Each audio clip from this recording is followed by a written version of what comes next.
সবাইকে সবাইকে এই এলাকাটাকে গড়ে তোলার জন্য এবার সিদ্ধান্ত নিতে হবে।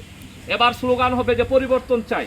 আমরা এবার স্লোগান হবে এই এলাকাটাকে সত্যিকার অর্থে করবে আকরকে গড়ে তুলতে হলে সৎ লোক লাগবে, যোগ্য লোক লাগবে, দেশপ্রেমিক লাগবে, সাথে সাথে আল্লাহ ভীরু লাগবে। যারা আল্লাহরে ভয় করে তারা কখনো দুর্নীতি করতে পারে না। যারা আল্লাহকে ভয় করে কারো হক ও তারা হক মেরে খাবে না। যারা আল্লাহকে ভয় করে রাস্তারই তার বাড়িতে যাবে না। যারা আল্লাহকে ভয় করে তারা আপনার অধিকারের ব্যাপারে সজাগ থাকবে, দায়িত্বশীল থাকবে। তারা পরিকল্পিতভাবে আপনার অধিকার পূরণে তারা ভূমিকা রাখবে। আমরা আপনাদের কাছে দোয়া চাই, আপনাদের কাছে আমরা সহযোগিতা চাই। এতটুকুই বলবো, আল্লাহ আপনাকে বিবেক দিয়েছে, ভোট আপনার একটা অধিকার, কিন্তু এই ভোটটাকে আপনি যদি সঠিক জায়গায় না দেন, কালকে আমাদের ময়দানে আপনাকে আমাকে জবাবদিহিতার কাঠগড়া দাঁড়াতে হবে। এ ব্যাপারে কেউ স্বীকার করতে পারবেন? কারণ আপনার ভোট দ্বারা নির্বাচিত ব্যক্তি তিনি সংসদ সদস্য হবেন, ইউনিয়ন পরিষদের চেয়ারম্যান হবেন, উপজেলার চেয়ারম্যান হবেন, মেম্বার হবেন।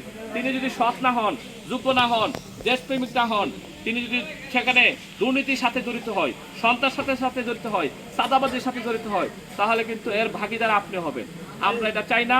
আমরা সত্যিকার অর্থে আমরা এই এলাকাটাকে একটা সুন্দর এলাকা গড়ে তুলতে চাই এবং একটা পরিবর্তন চাই। এই পরিবর্তনটা এবার হবে ইনসাফের প্রতীক দাঁড়িপাল্লার পক্ষে, ইনশাআল্লাহ। সবাই রাজি আছেন? আল্লাহ যাতে আমাদেরকে কবুল করে, আল্লাহর কাছে সেই তৌফিক কামনা করছি। এবং আপনাদেরকে বলবো, এই 5 আগস্টের পরে আমরা ভেবেছিলাম রাষ্ট্রটা পরিবর্তন হয়ে যাবে, আমরা ভেবেছিলাম রাষ্ট্রের সামগ্রিক কাঠামো পরিবর্তন হয়ে যাবে, আমরা ভেবেছিলাম চাঁদাবাজি আর হবে না, সন্ত্রাস হবে না, মাদক হবে না। আমি আপনাদের কাছে জানতে চাই, আমাদের এই এলাকার মাদক কি বন্ধ হয়েছে? আমি আজকে সকালবেলা আমার বাড়িতে সদরে, যেহেতু আমি অনেকের সাথে আলাপ করলাম যে এখানে সিন্ডিকেট, সেখানে 89 জনের নাকি একটা সিন্ডিকেট তৈরি হয়েছে। প্রতিজনের নাকি 2.5 লক্ষ করে প্রতি সপ্তাহে টাকা তারা পা।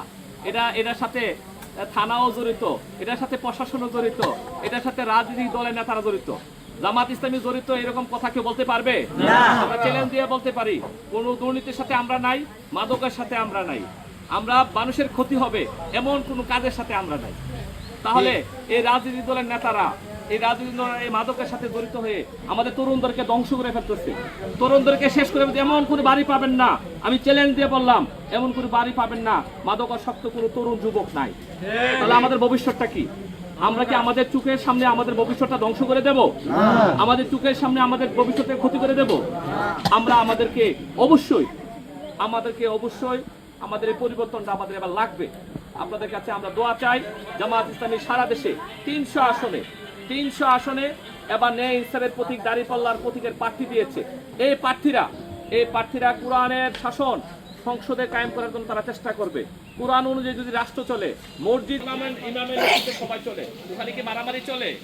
কারণ এখন নেতৃত্ব একজন, সবার মধ্যে আল্লাহর ভয় থাকে, সবার মধ্যে আল্লাহ বিরুদ্ধ থাকে, সবার মধ্যে শৃঙ্খলা থাকে। ঠিক তেমনি কোরআনের শাসন অনুযায়ী যখন সবকিছু চলবে, এতে আপনার লস হবে না।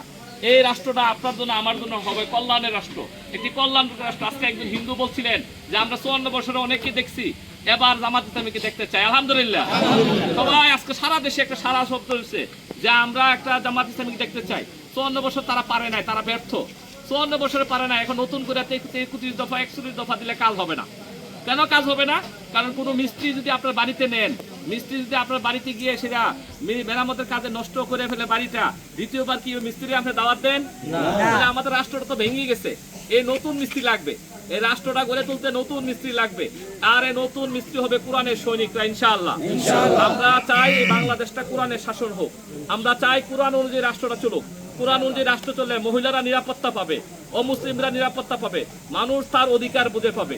কোরআন অনুযায়ী রাষ্ট্র চললে কেউ কারোর কাছে হাত পাততে হবে না। উমরের শাসনের মতন যখন শাসন হবে, বাড়িতে গিয়ে আপনার অধিকার বুঝিয়ে দেওয়া হবে। এটা কি আমরা চাই না? একটা ভালো হাসপাতাল নাই, কেন নাই বলেন আপনারা আমাকে? কেন হাসপাতালে বেড বেশি নাই? কেন ভালো অ্যাম্বুলেন্স নাই? কেন বেসরকারি হাসপাতালে আমাকে কুমিল্লাতে টেনে নিয়ে আমাকে যেতে হয়? কারণটা কি কারণে? অথচ সরকারের এখানে বরাদ্দ কি কম আছে? এই বরাদ্দগুলো কোথায় যা? এই বরাদ্দগুলো পকেটে চলে যা, কারো পকেটে যা। আমি আশ্চর্য গেলাম সকালে যখন শুনলাম যে মাদকের লাইন আপ করতে গিয়ে প্রতি সপ্তাহে 2.5 লাখ টাকা করে নেতারা নেয়। 2.5 লক্ষ টাকা এই নেতারা নিয়ে এগুলো ফেস্টুন। আরেকজন এই ভাই জিন্দাবাদ মুদ্রাবাদ নিচে তার সুজন মেয়ে হেমক আবুল মিয়া টাকাটা কোথায় পেল? আবুল মিয়ার একসময় বাড়িতে তো খাবারের একটা কোনো টাকা ছিল না।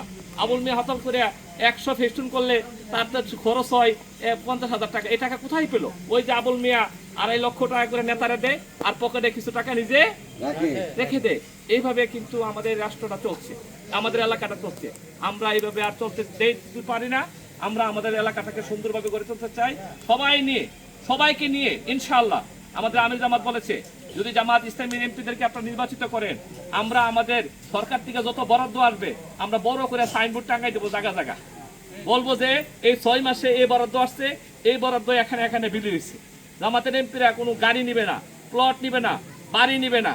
জামাতের এমপিরা মানুষের খাদেম হিসেবে ভূমিকা রাখবে, মানুষের খাদেম হবে। মানুষের খাদেম হলে, মসজিদের খাদেম বেতন খুবই কম, দেখবেন সারাদিন কাজ করে যায়, ঠিক না? তার দুঃখ নাই, কষ্ট নাই, দেখবেন খুব সুন্দরভাবে সে ঘুমিয়ে পড়ে।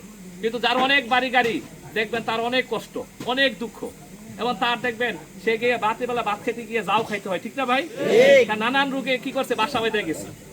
এই জন্য আমরা খাদেম হতে চাই, আমরা বড় কিছু হতে চাই না, আমরা এমপি হতে চাই না, মন্ত্রী হতে চাই না, আমরা আপনাদের খাদেম হতে চাই। আপনারা কি আমাদের সাথে থাকবেন ইনশাআল্লাহ? কে থাকবেন? ভাই তো ভিডিও দিল,